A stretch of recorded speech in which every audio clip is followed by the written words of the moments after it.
Hello friends, ये हमारा KVS NVS tier 2 exam result को लेके सीबीएसई ने एक ऑफिशियल प्रेस नोट रिलीज़ कर दिया है।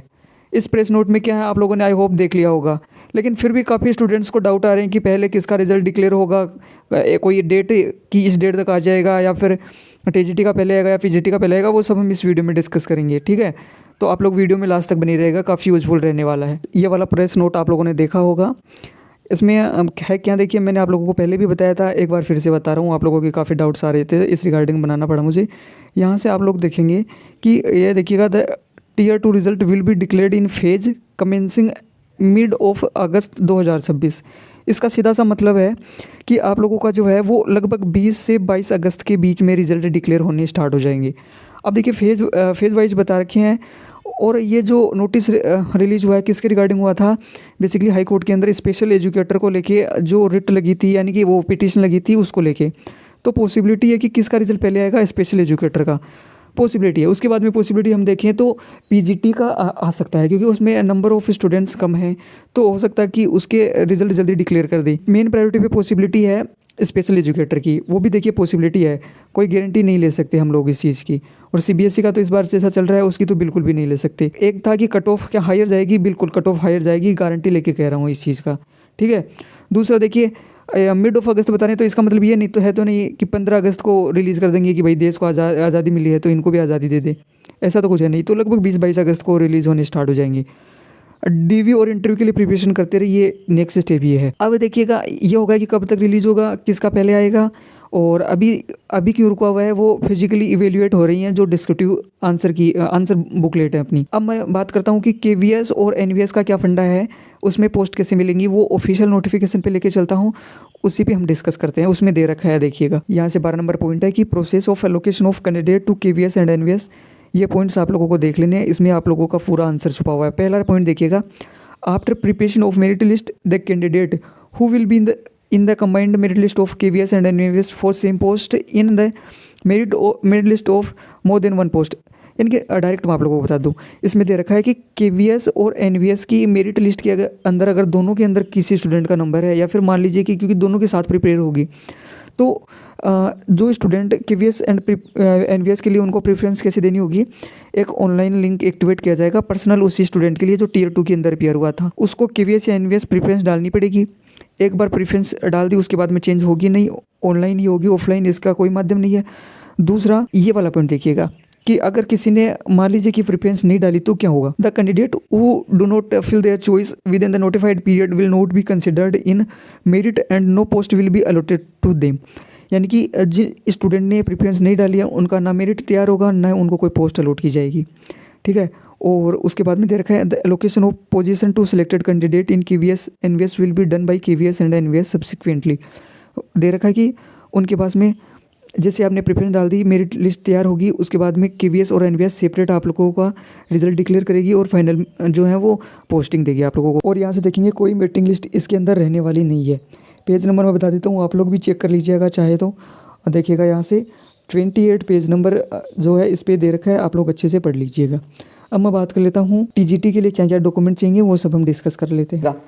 सबसे पहले मैं बात कर लेता हूँ इसके अंदर जो कम्युनिकेशन जो है वो, उसके लिए देखिए आप लोगों को जहाँ पे वो एड्रेस दिया जाएगा उसके अंदर एड्रेस पूरा फिल करना होगा, जो भी फॉर्म दिया जाएगा, सॉरी उसमें आपको मोबाइल नंबर जिस पे ओटीपी आनी चाहिए और मेल आईडी आपकी वो होनी चाहिए जो एक्टिव मेल आईडी है, क्योंकि आपके आगे का जो भी काम होगा वो सारा इसी के थ्रू होने वाला है, ठीक है। ये सारी की सारी, क्योंकि इसमें इधर का कि ensure your mobile and email are active for the next 1 year, क्योंकि सारी की सारी डिटेल्स जो है वो इसी पे आने वाली हैं। अब देखिए नेक्स्ट मैं बात करूँ इसके अंदर, देखिएगा यहाँ से बीएड जो है इसके अंदर मैंडेटरी जो है वो बीएड की डिग्री जो है वो मैंडेटरी है। अगर बीएड नहीं है टीजीटी के अंदर तो आप एलिजिबल नहीं है, क्योंकि टीचिंग वैकेंसी के अंदर बीएड तो जरूरी है।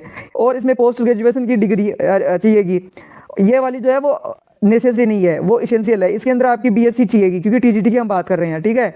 और बीएड चाहिएगी इसके अंदर, साथ ही आपकी 3 साल की मार्कशीट और एक जो फाइनल डिग्री आती है वो वाली चाहिएगी, ठीक है। अब मैं आगे बात कर लेता हूँ। यहाँ से एक और पॉइंट है, देखिए ये वाला मैं डिस्कस कर लूँ। देखिए काफ़ी स्टूडेंट ऐसी यूनिवर्सिटी में पढ़ते हैं जिनके अंदर मार्कशीट में आप लोगों का परसेंटेज नहीं होता है, होता क्या है वो सीजीपीए उसमें दिया हुआ होता है। तो यूनिवर्सिटी की तरफ से एक फॉर्मूला जो प्रोवाइड करवाया जाता है जिसे हम सीजीपीए को परसेंटेज में कन्वर्ट करते हैं। वो ऑफिशियली जो यूनिवर्सिटी से प्रोवाइडेड फॉर्मूला है वो वाला जो है वो लेके जाना है, ऑफिशियली ओरिजिनल लेके जाना है, ठीक है। ये नहीं है फोटोकॉपी के अंदर आप ले चलेंगे। और देखिए अगर डॉक्यूमेंट वेरिफिकेशन के अंदर आप लोगों की एक छोटी सी मिस्टेक जो है आपका सिलेक्शन भी रोक सकती है। तो काफ़ी लोग जो है वो रिटर्न के बाद में डॉक्यूमेंट में भी रह जाते हैं जब आपके डॉक्यूमेंट पूरे नहीं हो पाते हैं। और इसमें देखिए साफ साफ लिखा हुआ है नोटिफिकेशन में, आपको सेकंड चांस नहीं मिलने वाला है।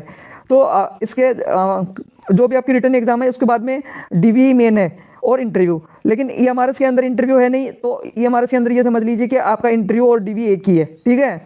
उसके बाद में मैं बात करता हूँ कि इंटरव्यू वाले डीवी वाले के दिन होगा क्या। आपका जब भी डॉक्यूमेंट वेरिफिकेशन होगा, पहला आपके जो डॉक्यूमेंट की फाइल है उसमें जो बायोडाटा का फॉर्म है वो सब आपको फिल करवाया जाएगा। फिर वहाँ से आपकी फोटोकॉपी और ओरिजिनल डॉक्यूमेंट आपको उन ऑफिसर्स को देने होंगे, वो सारे के सारे डॉक्यूमेंट चेक करेंगे, ठीक है। जैसे सीटेट हो गया, कैटेगरी सर्टिफिकेट यूनिवर्सिटी से, सारे के सारे चेक करेंगे, ठीक है।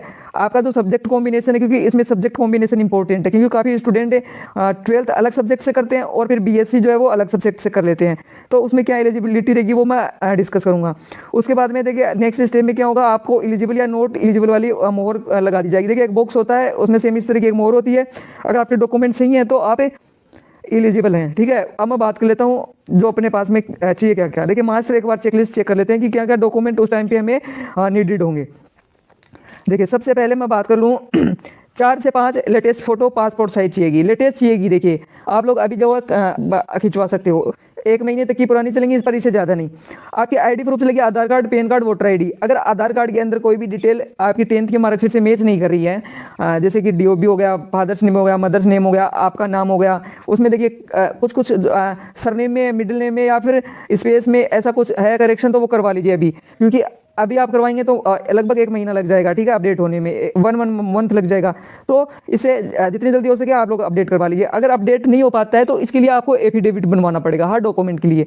अब आपके पास में जो ग्रेजुएशन एजुकेशनल जो भी आपकी डॉक्यूमेंट है उस पर कोई भी एफिडेविट नहीं लगेगा। आपका एफिडेविट लगेगा जैसे नाम हो गया, फादर्स नेम हो गया, मदर्स नेम हो गया, डीओबी में कुछ करेक्शन हो गया, ऐसे करके। आपकी कैटेगरी अगर पीडब्ल्यूडी एक्स सर्विसमैन जो भी है तो उसका सर्टिफिकेट बनवाना होगा। फॉर्मेट में आपको नोटिफिकेशन, ओरिजिनल नोटिफिकेशन से दिखाने वाला हूँ, वो ही बनवाना है, ठीक है। ग्रेजुएशन की मार्कशीट, जितनी मार्कशीट हैं फर्स्ट ईयर की, सेकंड ईयर की, फाइनल ईयर की, या फिर सेमेस्टर वाइज जो है, जो सेमेस्टर जो स्टूडेंट जिस कॉलेज से करते थे, अगर सेमेस्टर वाली स्कीम थी उसमें तो सेमेस्टर की, हर सेमेस्टर की। आपकी डिग्री भी चाहिएगी, डिग्री भी ले आना। और डीओबी किससे चेक करेंगे, आधार कार्ड से डीओबी चेक नहीं करेंगे। डीओबी के लिए 10th की मार्कशीट लगेगी।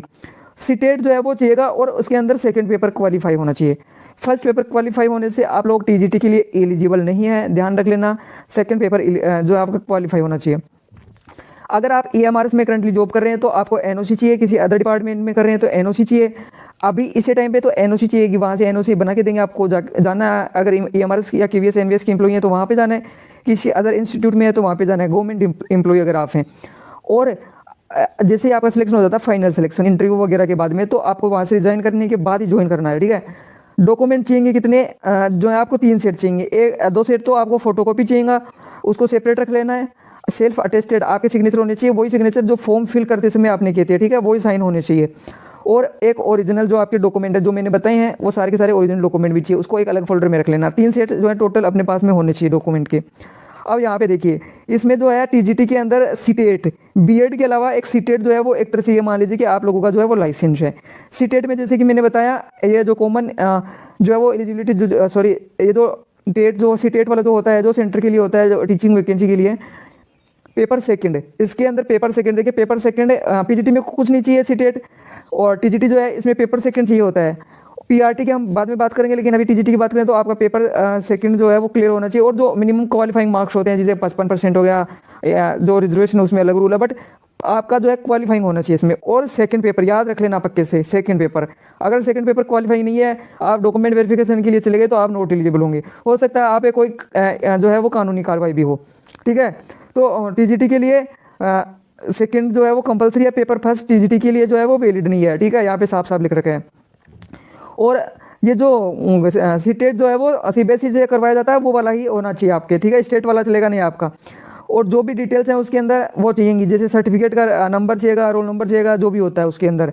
अगर ये वाला पेंडिंग है, क्लियर नहीं है, तो आप नॉट एलिजिबल है। ये नहीं कि एफिडेविट लगवा दिया सर मेरा अगले साल हो जाएगा, ऐसा नहीं चलेगा।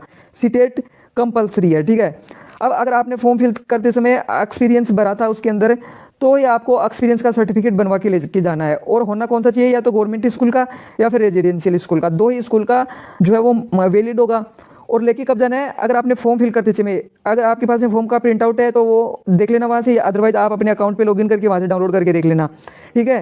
तो ये वाला अगर आपने फिल किया है तो ही लेके जाना है, अदरवाइज नहीं लेके जाना। अगर फिल किया तो लेके ही जाना है, कंपलसरी है, ठीक है। एक्सपीरियंस को स्पेसिफाई करेंगे, स्कूल का फुल लेके नेम और लोकेशन होना चाहिए, वहाँ के प्रिंसिपल सर जो हैं वो उसको अटेस्टेड करेंगे विद सील, और आपने जब से ज्वाइनिंग की और जब तक आप पढ़ा रहे हैं वो सारी डिटेल्स इसमें, यानी फ्रॉम टू फ्रॉम डेट जो है वो लिखी होनी चाहिए।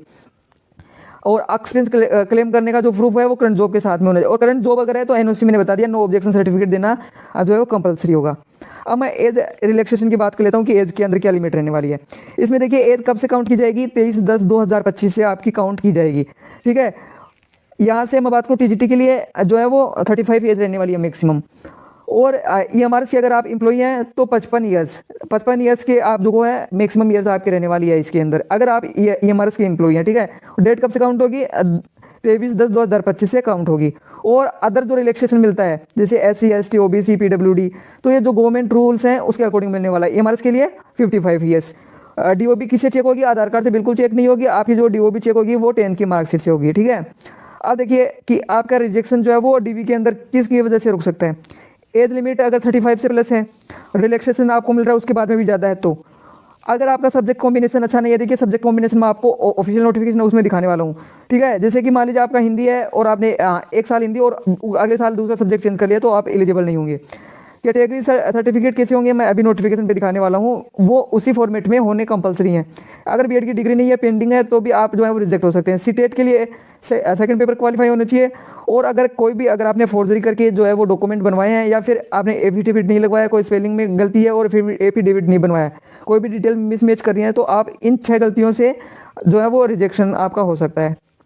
लास्ट में आपका एक पुलिस वेरिफिकेशन बनवा के लेके जाना पड़ेगा, वो भी करवाएंगे अपनी साइड से। और वहाँ पे आपको एक जो है वो अंडरटेकिंग जो है ओथ का एक डिक्लेरेशन साइन करना होगा, जिसमें आपको लिखना होगा कि मेरे ऊपर कोई भी क्रिमिनल केस जो है वो रिकॉर्ड नहीं है, ना ही मुझे कोई कोर्ट केस से सज़ा मिली है, और ये जो इन्फॉर्मेशन है वो मैंने होशोवास में फिल किया और सारी पूर्णतः सही है, ठीक है। और भविष्य में अगर कोई भी मिस्टेक होती है तो मेरा रिजेक्शन जो है वो मेरा एप्लीकेशन रिजेक्ट कर दें, ऐसे जो है वो इसमें लिखा हुआ होगा। अब मैं ले चलता हूँ यहाँ से, देखिएगा एक बार सर्टिफिकेट के अंदर देखिएगा यहाँ से दे रखा है कि format for SC ST certificate, ठीक है, appointed to the post under government of India, ये वाला होना चाहिए। ये जो फॉर्मेट है सेम इसी फॉर्मेट में यहाँ से देखिए लिखा हो उस पर, this is to certify that Shrimati Kumari, जो भी आपका सरनेम है, डॉटर या फिर फादर्स टाउन जो भी आपका है, और ये वाला जो है उसके अंदर लिखा होना चाहिए। देखिए ये वाला फॉर्मेट इसी फॉर्मेट में निकलवाने हैं आपको। ये हो गया SC ST के लिए, यहाँ से आ जाएगा अपना जो भी है OBC के लिए यहाँ से आ गया, ठीक है। ये वाला चेक करिएगा, OBC जो अदर बैकवर्ड क्लास है उसके लिए सारे यहाँ पे दे रखे हैं जो भी सर्टिफिकेट है। और यहाँ पे देखिएगा ये वाला सर्टिफिकेट किसके लिए है, जो EWS है उस कैटेगरी के लिए। देखिए इकोनॉमिकली जो वीकर सेक्शन है उसके लिए ये वाला जो है दे रखा है। और यहाँ पे वैलिड फॉर द ईयर भी दे रखा है कि कितने साल के लिए ये वैलिड। पासपोर्ट साइज जो आपके यहाँ से फिक्स करनी होगी।